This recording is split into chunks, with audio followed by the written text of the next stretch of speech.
صدای انجیل تقدیم می کند. درود بر شنوندگان ارجمند. این صدای انجیل است، تنها صدای راستی و حقیقت که از ازل بوده و تا ابد خواهد بود. برنامه‌های ما همه روزه و در همین ساعت از رادیو روی امواج کوتاه پخش می شود. شما می توانید از طریق شبکه‌های اجتماعی فیسبوک، گوگل پلاس و یوتیوب با تایپ فارسی رادیو صدای انجیل با ما در تماس باشید. آدرس ایمیل ما از این قرار است: radioenjil@gmail.com. تکرار می کنم، آدرس ایمیل ما radioenjil@gmail.com و تلفن تماس ما 201 616 920 1791. تکرار می کنم، 201 616 920 1791. از شما دعوت می کنیم که به برنامه این ساعت صدای انجیل توجه فرمایید.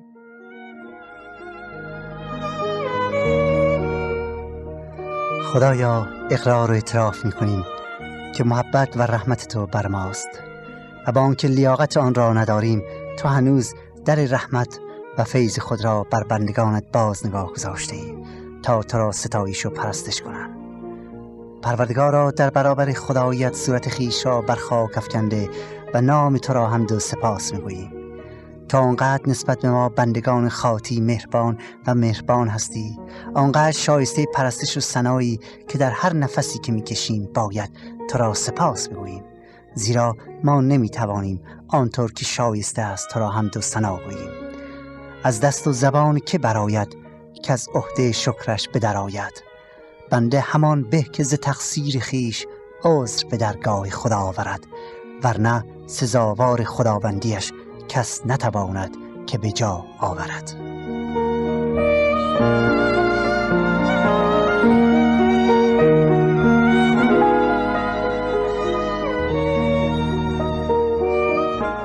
زندگی و تعلیمات عیسی مسیح، اقتباس از انجیل مقدس به قلم حضرت لوقا، برنامه‌ای از صدای انجیل.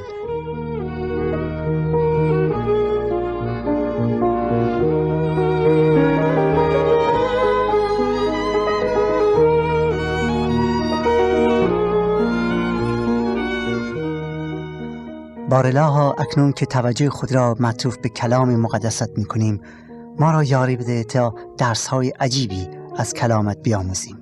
این دعا را به نام کلمه آشکار شده تو، یعنی عیسی مسیح زنده، نجات دهنده ما انسان‌ها می‌طلبیم. آمین.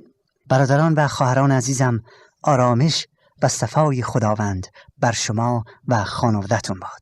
امیدوارم که قلب‌های شما خالی از هر ریا و تظاهر و غرور و خودخواهی باشه، تا در این ساعت که با هم درباره کلام خدا و علل خصوص پیرامون زندگی و تعلیمات عیسی مسیح منجی و نجات دهنده خودمون صحبت می‌کنیم، بتوانید قلب‌های خودتون رو از صفات الهی پر ساخته و با هدایت روح القدس زندگی شایسته و مقبول پسند خدا رو داشته باشید. در برنامه این ساعت ابتدا توجه خود را معطوف به فصل 21 از انجیل مقدس به قلم حضرت لوقا می‌کنیم و گفتار مولا و نجات دهنده خود را به جان پذیرا می‌شویم و سپس توضیحاتی در مورد آیات خدمتتون عرض می‌کنم. از خداوند تمنا می‌کنم که در این ساعت او با ما صحبت کند.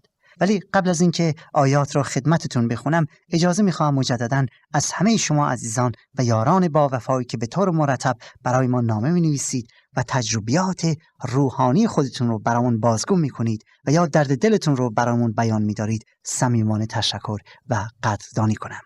خدمت شما یاران عزیز و عاشقان راستی و عدالت عرض کنم که ما به همه نامه‌های رسیده پاسخ کتبی می‌دهیم و بنا به تقاضای شما نیز کلام خدا را براتون می‌فرستیم. دعا می‌کنیم که کلام به دستتون برسه تا خودتون با مطالعه کلام خدا و با هدایت روح القدس به سرچشمه حیات رسیده و به سوی ملکوت خدا و در فیض سماوی او پیش بروید. خداوند یکایک شما را برکت بده و نیازهای ضروری شما را برطرف کند. آمین. یکی از موضوعاتی که عیسی مسیح دائما به شاگردانش یادآوری می‌کرد و به کرات شاگردان خود را از آن با حذر می داشت، همانا تظاهر و ریا در زندگی و علل خصوص در دینداری بود. در آیات آخر فصل 20 به پیروان خود چنین می فرماید: شما از این روحانیون متظاهر دوری کنید، چون دوست دارن با قباهای بلند خودشون خودنمایی کنن و موقع عبور از کوچه و بازار دوست دارن که مردم به ایشان تعظیم کنن و دوست بدارن که در عبادتگاه و جشنهای مذهبی بالای مجلس بنشینن. ولی حتی وقتی که دعاهای طولانی می کنند و تظاهر به دینداری می نمایند، بدانید که تمام هوا و حواسشون پی اینه که چطور مال بیوه زنان را بچاپن و پولدار بشن و مقام به دست بیاورن. و سپس می‌فرماید شما از آنها برحذر باشید، زیرا خدا آنها را به شدت مجازات خواهد کرد. حالا در فصل 21 با دیدن و دادن نمونه به شاگردانش تعلیم میده که خداوند به درون و نیت انسان توجه داره، به قلب ما نگاه میکنه و عبادت و پرستشی که مقبول پسند خداست باید از قلبی که پاک و بی‌ریا است سرچشمه میگیره و از روی میل و علاقه و عشق و خلوص نیت شخص باشه. خدا به جملات زیبا و قشنگ در دعا توجه ندارد. دوستان گوش کنید، خدا به جملات زیبا و قشنگ در دعا توجهی ندارد. خدا به طرز عبادت و تشریفات عبادتی اهمیتی نمیدهد، بلکه به باطن بی‌ریا و به نیت درونی به قلب شخص اهمیت میده و حقیقت اینه که آنچه از دل ما برآید بر دل خدا نیز خواهد نشست. دوستان عزیز، شاید این جملات برای شما سنگین باشه. چرا؟ چون ممکنه شما در رسومات مذهبی غرق باشید، ولی واقعیت همینه. کلام خدا اینو داره به ما تعلیم میده که خداوند به درون و نیت انسانها نگاه میکنه و عبادت و پرستش خدا نیز فقط و فقط باید با قلبی پاک و بی‌ریا و از روی میل و علاقه و خلوص باطنی باشد. خدا به جملات زیبا و قشنگ در دعا توجه ندارد. حتی به طرز عبادت و تشریفات و رسومات هم اهمیتی نمیده. به این داستانی که الان براتون میخونم از آیات توجه فرمایید تا به این حقیقت پی ببرید. به 4 آیه اول توجه کنید. میگوید و عیسی در خانه خدا ایستاده بود و ثروتمندان را تماشا میکرد که در صندوق اعانات پول میریختند. در آن وقت یک بیوه زن فقیر هم آمد و 2 سکه کوچک در صندوق انداخت. عیسی فرمود در واقع این را میگویم که این بیوه زن فقیر بیشتر از تمام آن ثروتمندان هدیه داده است. دقت کنید دوستان، عیسی فرمود در واقع این بیوه زن فقیر که 2 سکه کوچک در صندوق انداخته بود بیشتر از تمام آن ثروتمندان هدیه داده است. چرا؟ چون آنها قسمت کوچکی از آنچه که احتیاج نداشتن دادن، در حالی که این زن با اینکه فقر و گرسنگی میکشید، با اینکه فقیر بود، محتاج بود، هر چی را که داشت به خدا تقدیم کرد. ای عزیزان، لازم است به عرضتون برسونم که در بیت المقدس صندوق هایی بودن که مردم هدایای خود را برای خدا در آنجا می‌ریختند و سالی 3 مرتبه رؤسای مذهبی آنها را خالی می‌کردند. علمای دینی یهود انداختن کمتر از 2 سکه پول در صندوق بیت المال جایز نمی‌دانستند. بنابراین این پیرزن کمترین مبلغی که جایز بود در بیت المال می‌اندازد. عیسی مسیح می‌فرماید این پیرزن از همه ثروتمندانی که با کیسه های پر از پول می آمدن بیشتر به خدا داده است. حالا دوستان شاید بپرسی یعنی چه؟ مقصود مسیح چیه؟ مقصود مسیح این است که خدا به مقداری که ما پول می دهیم نظر نمی کند که مثلا چند تومن پول به خدا دادیم، بلکه به آن مبلغی که بعد از صدقه دادن در نزد ما می ماند نگاه می کند. و آن بیوه زن بیش از همه پول در راه خدا داده بود، هرچند فقط 2 سکه مسی بود. چرا؟ چون غیر از آن هیچ دیگه ای نداشت. هر چی داشت به خدا داد. او خرجی آن روز خود را تقدیم خدا کرده بود، در حالی که دولتمندان فقط کمی از دارایی خود میدادند، آن هم بعد از اینکه تمام احتیاجات خود را رفع نموده بودند، یا به اصطلاح از پول زیادیشون میدادند. عیسی مسیح در اینجا به من و شما تعلیم میده که خدا یکتا مثل مردم به ظاهر نظر نمی کند زیرا او از روی مکنونات قلبی ما قضاوت خواهد کرد. دوستان عزیز، اگر شما که مسیحی هستید ممکن است فقیر باشید و با خدمت بسیار کوچک یا هدیه کم در کلیسا بیشتر از تمام برادران ثروتمند و عالم خود به کلیسا خدمت کنید و در راه خدا زندگی کنید. چرا؟ خدا کوچکترین تقدیمی را نیز خواهد پذیرفت، به شرطی که بیش از آن مقدار شما نباشد که بدهیم. راستی عزیزان، آیا امروز شما خدا را پرستش و ستایش کردید؟ و آیا این پرستش شما از روی خلوص نیت بوده و رضای باطنی و از روی عشق و علاقه بوده و یا اجبار بوده؟ خدا نکند که عبادت شما روی اجبار و یا از روی ترس بوده، بلکه خدا کند که عبادت ما همیشه از روی میل باطنی و بدون ریا و تظاهر و ترس باشه تا مقبول خدا باقی گردد. از آیه 5 الی 38 عیسی مسیح درباره اتفاقات آینده و خرابی اورشلیم و سرانجام بازگشت ثانوی خود پیشگویی می‌کند. آیه 5 الی 10 درباره خراب شدن بزرگترین ساختمان اورشلیم یا خانه خدا یا هیکل و عبادتگاه است که حالا توجهتان را به این پیشگویی جلب می‌کنم. می‌فرماید و چون بعضی ذکر هیکل می‌کردند که به سنگ‌های خوب و هدایا آراسته شده بود، عیسی فرمود ایامی می‌آید که از این چیزهایی که می‌بینید سنگی بر سنگی گذارده نشود مگر اینکه به زیر افکنده خواهد شد. از او سوال نموده گفتند ای استاد، این امور کی واقع می شود و علامت نزدیک شدن این وقایع چیست؟ گفت احتیاط کنید که گمراه نشوید، زیرا که بسا به نام من خواهند آمد و گفت که من مسیح هستم و وقت نزدیک است، اما شما از عقب ایشان مروید و چون اخبار جنگ ها و فساد ها را بشنوید مضطرب مشوید، زیرا که وقوع این امور اول ضروری است لیکن انتها در ساعت نیست. ای عزیزان، بیت المقدس در آن زمان یکی از باشکوه‌ترین انبیاء عالم به شمار می رفت. هیکل مقدس یعنی محل مخصوص عبادت از مرمر سفید ساخته شده بود و جلو آن از ورقه های سنگین طلا پوشیده شده بود و وقتی آفتاب طلوع می کرد نور آتشینی در آنها منعکس می گردید و به مراتب بر جلال آن بنا می افزود. حالا شاگردان مسیح از مشاهده آن مناظر زیبا مات و مبهوت بودند و سازنده آن را تمجید و تحسین می کردند. پادشاهان و سروران زنجیرهای طلا و میز و اساسیه‌های گرانبها تقدیم بیت المقدس کرده بودند و ثروتی خارج از حساب در آنجا بود. ولی عیسی مسیح توجه شاگردان را به این حقیقت معطوف میکنه که چنین ساختمانی نیز دوام نخواهد آورد و میگوید تمام این ساختمان با شکوه روزی با خاک یکسان خواهد شد. دوستان، پیشگویی عیسی مسیح 40 سال بعد از صعودش به آسمان عملی میگردد. همونطور که قبلا هم گفتیم، تیتوس پسر امپراتور روم در سال 70 میلادی اورشلیم را محاصره و آن را با خاک یکسان میکند. حالا به نظر شاگردان این امر غیر ممکن بود. برای آنها غیر ممکن به نظر می آمد که چنین بنای عظیمی خراب بشه، آن هم به اسم خانه خدا. پس شاگردانش از عیسی مسیح سوال میکنن، ولی در واقع 2 سوال میکنن. سوال اول اینه که کی این امور به وقوع میپیوندد و سوال دوم اینه که علامت نزدیک شدن وقوع این امور چه میباشه. مسیح به سوال اول جواب واضحی نمیدهد، زیرا برای شاگردان لازم نبود که بدانند بیت المقدس در چه روزی و چه ساعتی خراب میشه، زیرا خودشون در آنجا نخواهند بود. مسیح آینده آنها را میدانست و قبلا با آنها گفته بود.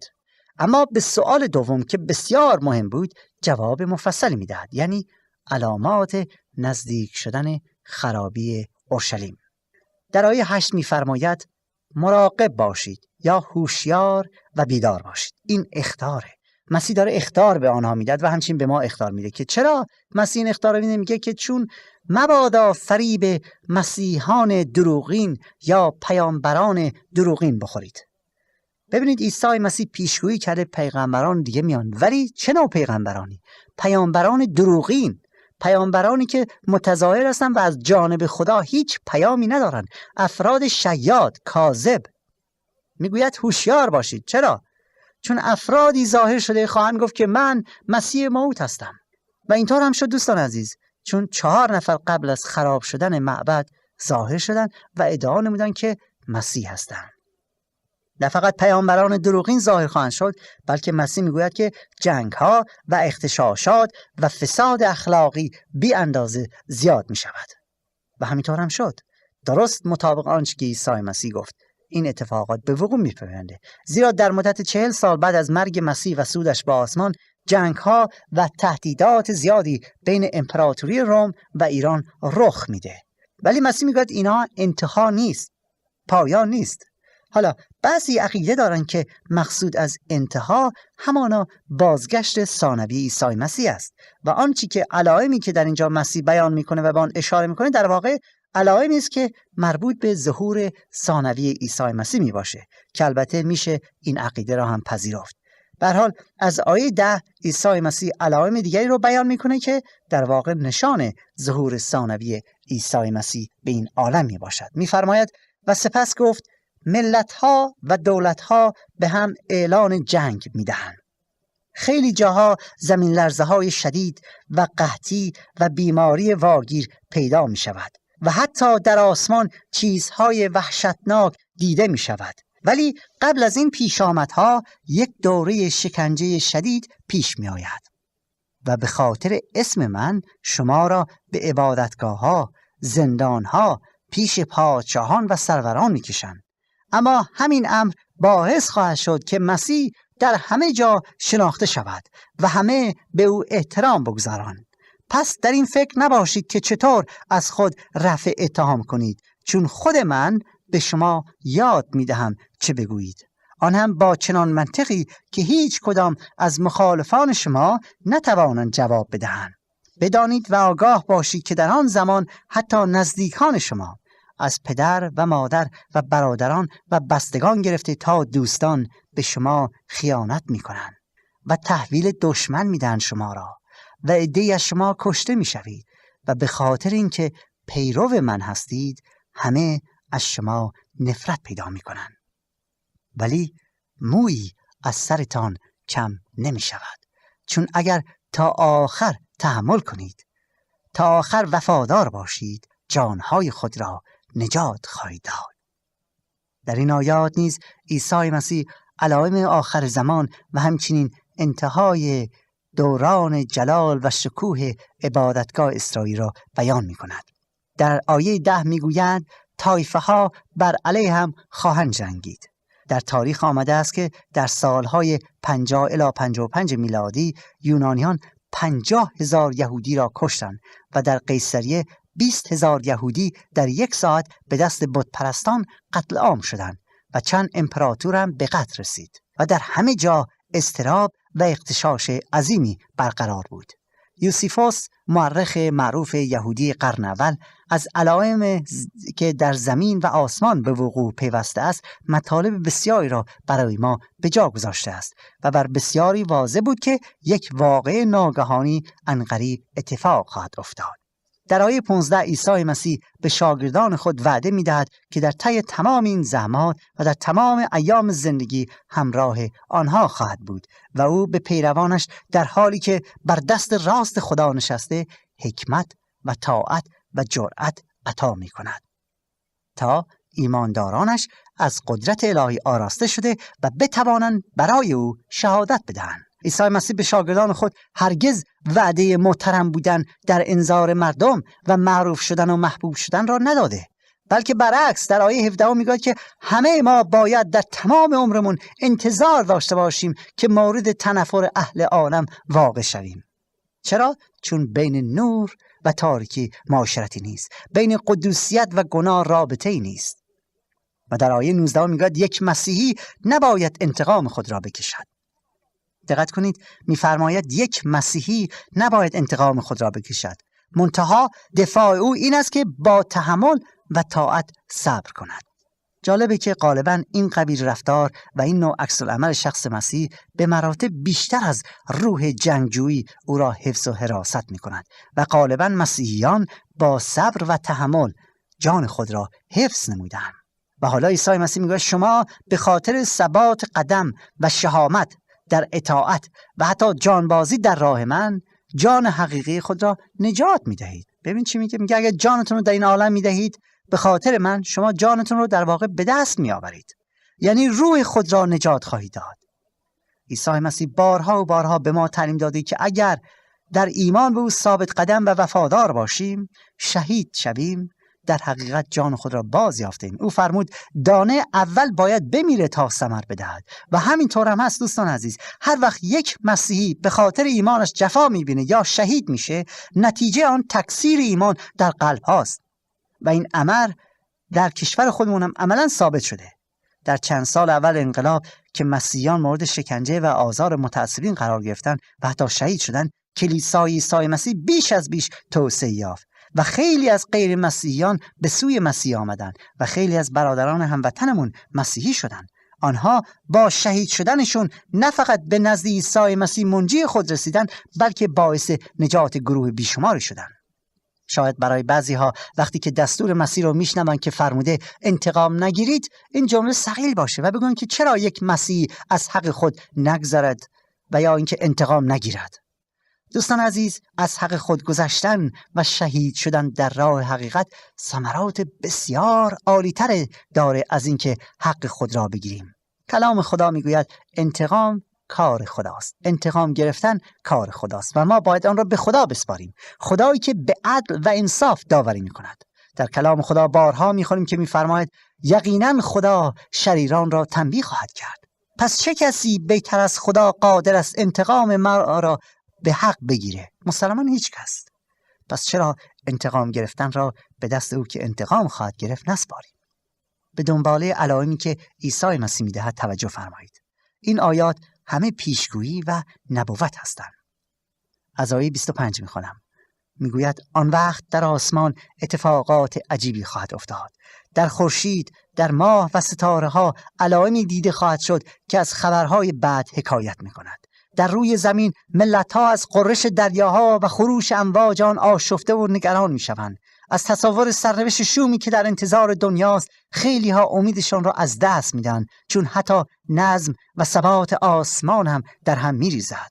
در آن وقت تمام مردم روی زمین مرا میبینند که در ابرها و با قدرت و شکوه عظیم میآیم. پس وقتی این چیزها پیش آید راست بایستید و به بالا نگاه کنید، چون نجات شما نزدیک است. بعد برای ایشان این مثل را آورد که به برگ درخت انجیر یا درختان دیگر نگاه کنید.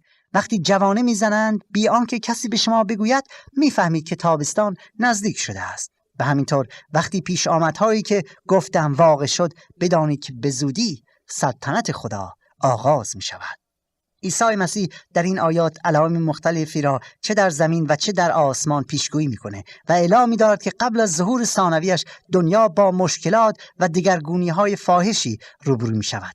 ترس و وحشت، جنگ و خرابی، زلزله‌ها، طوفان‌ها و صدها بلایای مختلفی بر مردم عارض میشه. در آیه 25 می‌فرماید که در آفتاب و قوات سماوات و تغییرات و علائمی آشکار خواهد شد که تا به حال بشر ندیده است. البته شاید مقصود مسیح اضمحلال سلسله سلاطین، شورش‌های سیاسی و انقلابات اجتماعی باشه و یا ممکن است مقصود علائم ظاهری در خورشید باشه. این علائم دوستان بعد از سقوط اورشلیم ظاهر می‌شوند. لشکرهای آسمانی یعنی ستارگان که احتمالاً معنی و تفسیر این آیات اینه که امور مرتب و نظم طبیعی و ثابت این جهان تغییر می‌یابد و جهان با یک دگرگونی عجیبی روبرو خواهد شد. دوستان عزیز، عیسی مسیح این علائم را به ما می‌دهد تا ما خود را آماده کنیم که بدانیم او به زودی می‌آید. مسیح به زودی ظهور خواهد کرد. بار اول آمد مثل یک بره‌ای که برای قربانی به سوی مذبح می‌رود. دفعه اول آمد تا ما گناهکاران را نجات بده، تا راه حیات را به ما نشون بده، تا مژده خدا را به ما بده که ای بشر بیا توبه کن و در فیض خدا قرار بگیر. دفعه اول آمد تا به ما یک نمونه زندگی پاک و مقدس و مقبول پسند خدا را بدهد و ما را با آنچه که خدا از ما انتظار دارد آشنا کنه. ولی بار دوم که بیاید برای داوری می آید. این بار که او ظهور کند به عنوان داور کل، پادشاه پادشاهان، رب الارباب و صاحب کل می آید و با قدرت و شکوه و جلال می آید. او داور عادل است. او میآید تا داوری کند با قدرت عظیم الهی و با صدها هزار فرشته آسمانی. او با لشکریان آسمانی میآید تا عادلان را به سوی خود ببرد و شریران و ظالمان را داوری کند. خدا داوری جهان را به او سپرده است. کتاب مقدس میگوید که خدا کلید حیات و موت را در دست او نهاده است و اوست که به ما حیات عطا میکند. او میآید دوستان و به زودی هم میآید، زیرا آنچه که او گفته است امروز در برابر چشمانمون عملا انجام میشه و به ما ثابت میکند که حقیقتا او به زودی برمیگردد. راستی دوست من، آیا تو خود را برای روز ظهور آن موعود آماده ساختی؟ و یا خدای نکرده آن روز را حتی به فراموشی سپرده ای؟ داستان مسیح را به خاطر بیاور. همانطوری که ظهور برگ درخت علامت نزدیک شدن تابستان است، به همین نحو انجام این پیشگویی ها نزدیک شدن روز موعود، روز ظهور داوری، روز ظهور پادشاه پادشاهان را اعلام می کند. پس بیدار و هوشیار باشید و خود را برای این روز آماده کنید که وقت کم است. من برادر شما کشیش سید رضا مسعودی تا برنامه دیگر و روز دیگر شما را به خدا میسپارم و فراموش نکنید که مسیح به زودی برمیگردد.